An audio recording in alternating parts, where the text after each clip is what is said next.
नमस्कार, महा डिबेट देख रहे हैं आप। मैं हूं प्रशांत कटारे। तो वन नेशन वन इलेक्शन पर अब चर्चाओं का दौर नहीं बल्कि एक्शन का दौर शुरू हो चुका है।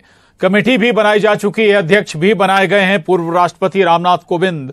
तो सरकार की कानून लायक बहुमत भी है सरकार के पास। लेकिन इन बातों के साथ हमारी चर्चा का फोकस अब इस बात पर रहेगा कि आखिर वन नेशन वन इलेक्शन अगर कानून बनता है तो एमपी में आखिर इसका क्या इंपैक्ट हो सकता है, क्या एमपी के चुनाव भी आगे बढ़ सकते हैं। तमाम पहलुओं पर हम करेंगे चर्चा, लेकिन उससे पहले आपको एक रिपोर्ट दिखाते हैं। एमपी सहित कई राज्यों में चुनावी सुगबुगाहट के बीच केंद्र सरकार ने वन नेशन वन इलेक्शन पर चर्चाओं से ऊपर उठकर कमेटी गठित कर दी। पूर्व राष्ट्रपति रामनाथ कोविंद इस कमेटी के अध्यक्ष बनाए गए हैं। अब कमेटी अलग अलग राजनीतिक दलों, नेताओं और आम लोगों से राय लेगी। पूर्व मुख्य चुनाव आयुक्त की राय जानिए।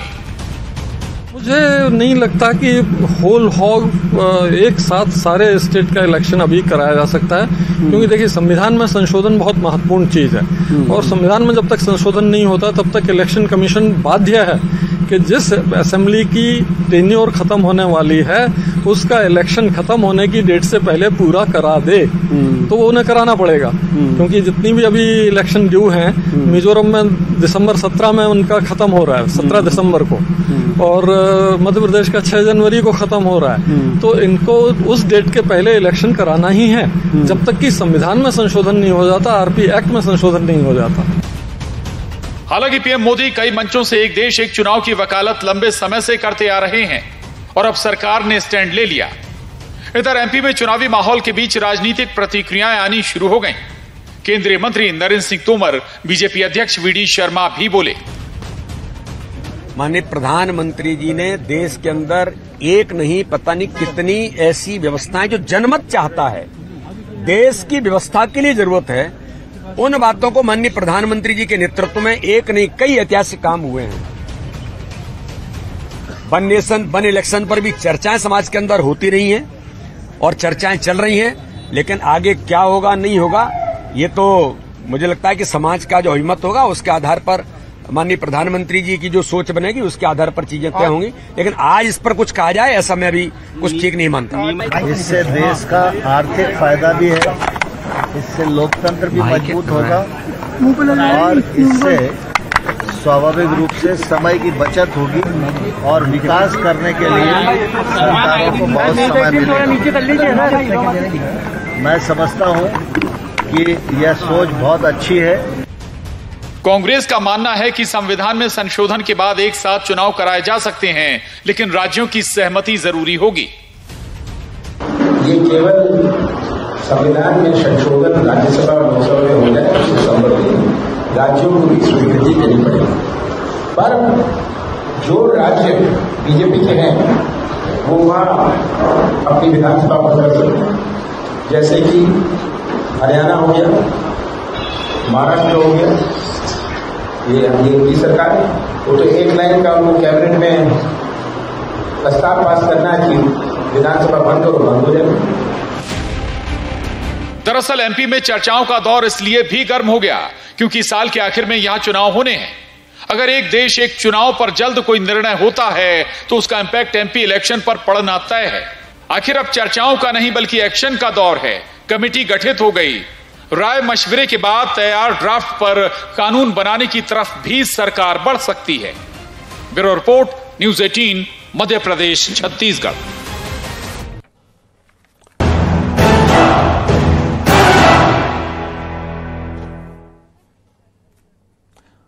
तो वर्तमान सरकार ही नहीं, या हम कहें कि प्रधानमंत्री नरेंद्र मोदी ही नहीं, कई मंचों से एक देश एक चुनाव की बात करते रहे, बल्कि हम अगर थोड़ा और पीछे जाएं तो बीजेपी या तमाम बड़े जो दिग्गज नेता इस मसले को जोर शोर से उठाते रहे हैं। और अब चर्चाओं के बाद अगर हम कहें तो वो एक्शन का दौर आ गया, जब इस पर एक कमेटी भी बना दी गई। माना जा रहा है कि कमेटी जल्द ही लोगों की राय लेगी, जनता की राय लेगी, सियासी दलों की राय लेगी और उसके बाद कोई ड्राफ्ट तैयार होगा। हमारे साथ इस वक्त 3 खास मेहमान जुड़ रहे हैं, चर्चा करेंगे हम। पंकज चतुर्वेदी जी, प्रवक्ता बीजेपी, हमारे साथ जुड़े हैं, स्वागत है आपका। और अजय सिंह यादव जी, उपाध्यक्ष कांग्रेस मीडिया विभाग, हमारे साथ जुड़े हैं, आपका भी बहुत स्वागत है। और वरिष्ठ पत्रकार सतीश एलिया जी हमारे साथ इस चर्चा में हैं, आपका भी बहुत स्वागत है। सतीश एरिया जी, वन नेशन वन इलेक्शन बहुत लंबे समय से चर्चाओं में था। अब प्रधानमंत्री मोदी जी भी लगातार इसका जिक्र कर रहे थे, लेकिन अब अगर हम कहें तो इस पर कार्रवाई शुरू हो गई।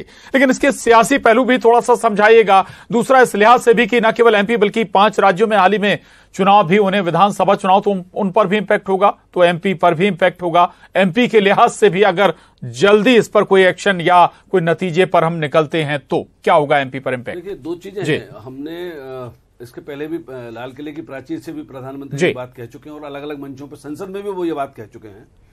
और उनसे भी बहुत पहले मध्य प्रदेश के मुख्यमंत्री शिवराज सिंह चौहान भी ये कह चुके हैं कि एक देश एक चुनाव होना चाहिए। और 1967 तक, जैसे कि हमने देखा, हमारे 1947 से 1967 तक का जो हमारी चुनावी प्रक्रिया रही है, वो सारे राज्यों, लोकसभा और विधानसभा के चुनाव एक साथ ही होते थे। फिर राजनीति इस तरह से बदलती गई देश में कि कई राज्यों की सरकारें 5 साल पूरा वो नहीं कर पाती थी और उन सरकार को अलग अलग कारणों से वो गिर जाती थी या गिरा दी जाती थी। तो इसकी वजह से अलग अलग राज्यों की जो सरकारें हैं, विधानसभाएं, उनका कार्यकाल जो 5 साल है वो अलग अलग टाइमिंग पर होने लगे। ये बात बिल्कुल सही है कि लगातार कहीं ना कहीं चुनाव होते रहते हैं और कोई भी सरकार हो, वो किसी भी दल की सरकार हो केंद्र में या राज्यों में, तो वो उनकी पूरी गतिविधि जो है वो चुनाव पर आधारित रहती है। केंद्र की सरकार 5 साल के लिए चुनी गई, लेकिन इस बीच में अगर वो सत्ताधारी दल केंद्र का है, उन राज्यों में जहां उसकी सरकार नहीं है या जहां सरकार वहां है उसकी, और वह विधानसभा का चुनाव है, तो केंद्र सरकार के फैसले भी और राज्य सरकारों के फैसले भी चुनाव के मद्देनजर लिए जाते हैं। और ये हमने बहुत साफ बात है कि अगर पॉपुलैरिटी वाले निर्णय लिए जाएंगे, जैसे बहुत अब एक मुफ्त का एक दौर चला है घोषणाओं का, वो निश्चित रूप से देश की आर्थिक गतिविधि को और बाकी जो एंगेजमेंट्स हैं, डेवलपमेंट के काम हैं और देश के नागरिकों का जीवन, उसको विपरीत तरह से प्रभावित करता है।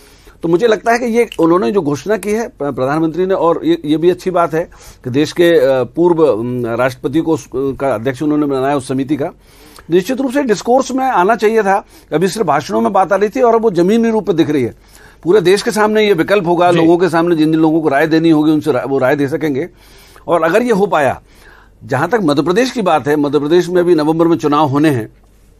अगर लोकसभा चुनाव के साथ मध्य प्रदेश के जो 5 राज्य हैं वो, और आगे पीछे के यदि और चुनाव देखेंगे हम अगले साल के 2024 में जिन राज्यों में होने हैं, तो ऐसे राज्य करीब 13 राज्य ऐसे हो जाते हैं जी। तो ऐसी कोई व्यवस्था भी मुझे लगता है कि बन सकती है कि लोकसभा चुनाव के साथ वो 13 राज्यों में, मध्य प्रदेश समेत, उनमें भी वो चुनाव होंगे, हो सकते हैं मतलब। और निश्चित रूप से आज की जो गतिविधि है और कांग्रेस के साथ वालों को एक विपक्ष का एक गठबंधन जो बना है INDIA नाम से, उसमें भी उस पर विचार विमर्श हो रहा है। निश्चित रूप से सारे राजनीतिक दल अब अपने लाभ और हानि के गणित से भी इसको देखेंगे, लेकिन मुझे लगता है कि देश के लिहाज से एक देश एक चुनाव देश के लिहाज से बहुत सही है, लेकिन सबको संतुष्ट करके, सबकी राय लेके इसमें कदम आगे सरकार को बढ़ाना चाहिए। निश्चित रूप से ये देश की चुनावी व्यवस्था के लिए और बाकी विकास की गतिविधियों के लिए बहुत अच्छा एक कदम कह सकते हैं। बिल्कुल बिल्कुल, बड़ी बात आपने कही कि देश के लिहाज से या फिर इकोनॉमी के लिहाज से भी अगर स्वाभाविक है कि जब चुनाव एक साथ होंगे तो खर्चे भी कम हो जाएंगे। कई दूसरे पहलू भी हैं इसके, लेकिन राजनीतिक पहलू भी हैं, उस पर भी हम आएंगे। पंकज जी, एक जो विपक्ष से वॉइस निकली है वो ये कि भाई आप इसके जरिए राष्ट्रपति प्रणाली की ओर आगे बढ़ना चाहते हैं। देखिए, जिस प्रकार का हताश, निराश और अंधकारमय विपक्ष इस देश में है, ऐसा पहले कभी नहीं था। कभी नाम बदलते हैं, कभी कुछ और बदलते हैं, काम और काम करने का तरीका नहीं बदलते। इस देश में संविधान का शासन है और देश के संविधान में बहुत स्पष्ट है कि यदि वन नेशन वन इलेक्शन की प्रक्रिया पर जाना पड़ेगा तो सबसे पहले श्रद्धेय अटल बिहारी वाजपेयी जी ने 1999-98 में इसके बारे में बातचीत शुरू करी। 2018 में तत्कालीन राष्ट्रपति, आज जिनको इस समिति का अध्यक्ष बनाया है, आदरणीय रामनाथ कोविंद जी, उन्होंने सदन में इस पर जब परिचर्चा हुई, सदन सरकार का पक्ष था, तो इस पर बातचीत करी कि ऐसा स्वरूप होना चाहिए। और 1957 तक ऐसा हुआ, पर 57 के बाद EMS नंबूदिरीपाद की सरकार को सबसे पहले बर्खास्त किया नेहरू जी ने, और तब से जो यह अव्यवस्था बनी, तो फिर यह अव्यवस्था अब तक चली आई है। तो मुझे ऐसा लगता है कि प्रतिपक्ष को चिंता करने की बजाय, जैसा सतीश जी ने कहा ना कि देश का दल के ऊपर देश, अपने दलीय राजनीतिक स्वार्थ छोड़कर भारत के लिए सोचना चाहिए और जो भी होगा संविधान सम्मत होगा। और संविधान क्या कहता है कि दोनों सदन के जो उपस्थित सदस्य हैं उसके जो 2/3 लोग इसको वोट करें और देश के 28 राज्यों में से आधे, कम से कम आधे राज्यों की विधानसभाएं इसका अनुमोदन करें, तब देश में वन नेशन वन कानून का जो प्रक्रिया है वो संपन्न हो पाएगी। तो इस देश में भारतीय जनता पार्टी ने तब चाहे जनसंघ 51 की जनसंघ हो या 80 की भारतीय जनता पार्टी हो। माफी के साथ बीच में टोकूंगा पंकज जी, आपने एक जिक्र किया कि भाई शुरुआत में आजादी के बाद लगातार होते रहे एक साथ चुनाव, लेकिन कुछ सरकारें गिरी, तो क्या ये संभावनाएं आगे खत्म हो जाएंगी? सरकार गिरना या बीच में ब्रेक हो जाना, जल्दी भंग हो जाना लोकसभा विधानसभा, संभावनाएं तो बनी रहेंगी? प्रशांत जी, सरकार दो तरीके से जा सकती है। एक तो उस राज्य में यदि संवैधानिक स्थिति विषम हो तो धारा 356 का उपयोग करके, जिसका कांग्रेस ने दुरुपयोग किया, मैंने उदाहरण दिया ईएमएस नंबूदरीपाद की सरकार का, तो सरकार गिराई जा सकती है, जिसको फिर कोर्ट में चैलेंज करते हैं, वो बातचीत होती है। दूसरा, यदि उस राज्य की कैबिनेट अनुशंसा करे कि हमको समय हुआ आप असेंबली 5 साल, विधानसभा या लोकसभा 5 साल से ज्यादा कार्यकाल नहीं, जैसे मध्य प्रदेश के संदर्भ में 10 जनवरी 2024 तक मध्य प्रदेश की नई विधानसभा के सदस्यों की शपथ हो जानी चाहिए निर्वाचन के उपरांत। एक दिन में नहीं बढ़ सकता, लेकिन प्रीपून कर सकते हैं, आप जल्दी डिसॉल्व कर सकते हैं। तो दो ही तरीके होते हैं, या तो राष्ट्रपति शासन धारा 356 या उस राज्य की कैबिनेट की अनुशंसा जिस पर राज्यपाल या केंद्र के संदर्भ में राष्ट्रपति कार्रवाई करते हैं। तो इसीलिए मैंने आग्रह किया कि प्रतिपक्ष चिंता ना करे। भारतीय जनता पार्टी संविधान सम्मत प्रक्रिया का पालन पहले भी करती आई थी, अब भी करती आएगी, और संविधान सम्मत जो भी देश हित में होगा उस पर हम काम करेंगे। डरने की क्या बात है? पंकज जी, वक्त थोड़ा कम है, जल्दी हम रिएक्शन लेंगे। जी अजय सिंह जी, क्या सवालात स्वाभाविक है कि भाई कांग्रेस के मन में सवालात भी होंगे इसको लेकर? भाई अगर एक साथ लोकसभा विधानसभा के चुनाव होते हैं तो बहुत सारे राजनीतिक दलों के गणित भी बिगड़ते नजर आएंगे। देखिए प्रशांत जी, भारतीय जनता पार्टी की सरकार केंद्र में 9.5 सालों से, और 9.5 साल तक मोदी जी की सरकार ने इस दिशा में कोई पहल नहीं की। अब जब राजनीतिक हालात बदल रहे हैं, हिमाचल हारे, कर्नाटक हारे, देश में एक बड़ा विपक्षी गठबंधन खड़ा हो गया है, तो ये एक राजनीतिक पैंतरा है कि किसी तरह से राजनीतिक लाभ लिया जा सके, लेकिन ये जमीनी स्तर पे संभव नहीं है। देश में 29 में से केवल 9 राज्यों में भाजपा की सरकार है और 3-4 राज्यों में गठबंधन का हिस्सा है। तो भारतीय जनता पार्टी देश के 1/3 राज्यों से कम में सत्ता में है।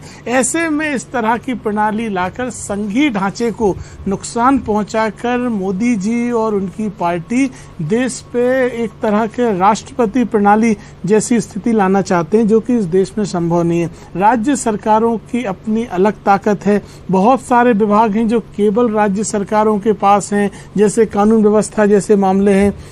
तो ऐसे में वन नेशन वन इलेक्शन जैसी थ्योरी कहीं भी संभव नहीं दिखती है। ये सरकार द्वारा केवल राजनीतिक लाभ लेने के लिए लोकतंत्र की मूल भावना से खिलवाड़ किया जा रहा है। और पहले के 15 सालों में जो व्यवस्था थी, वो व्यवस्था अपने आप चल रही थी। उस व्यवस्था में किसी तरह के प्रावधान नहीं किए गए थे कि किसी सरकार में लौटे तो क्या दिक्कत है। दूसरा नहीं है, एक आपने शुरुआत में तर्क दिया कि भाई 9.5 साल कुछ नहीं किया, तो सरकार हर साल के आपको काम गिना दे, तो ये कि भाई अगर आप आए तो सारे काम पहले साल में तो नहीं हो जाएंगे। देखिए प्रशांत जी, इस तरह के काम के लिए कोई व्यवस्था की कमी नहीं थी, लेकिन आज जब आप हारने लगे, हिमाचल हारे, कर्नाटक हारे, केंद्र में हारते हुए दिख रहे हैं, 3 राज्यों में हारते हुए दिख रहे हैं, तो ये राजनीतिक पैंतरा है। लेकिन जिस तरह के हालात हैं, राज्यों की अलग स्ट्रक्चर है, राज्यों का संख्या बल है, राज्यों की सरकारें केंद्र से पूरी तरह इतर हैं। आज दक्षिण भारत के एक भी राज्य में भाजपा की सरकार नहीं है, लेकिन इस तरह के प्रावधान लाके कहीं ना कहीं केंद्र सरकार अपने आप को थोपना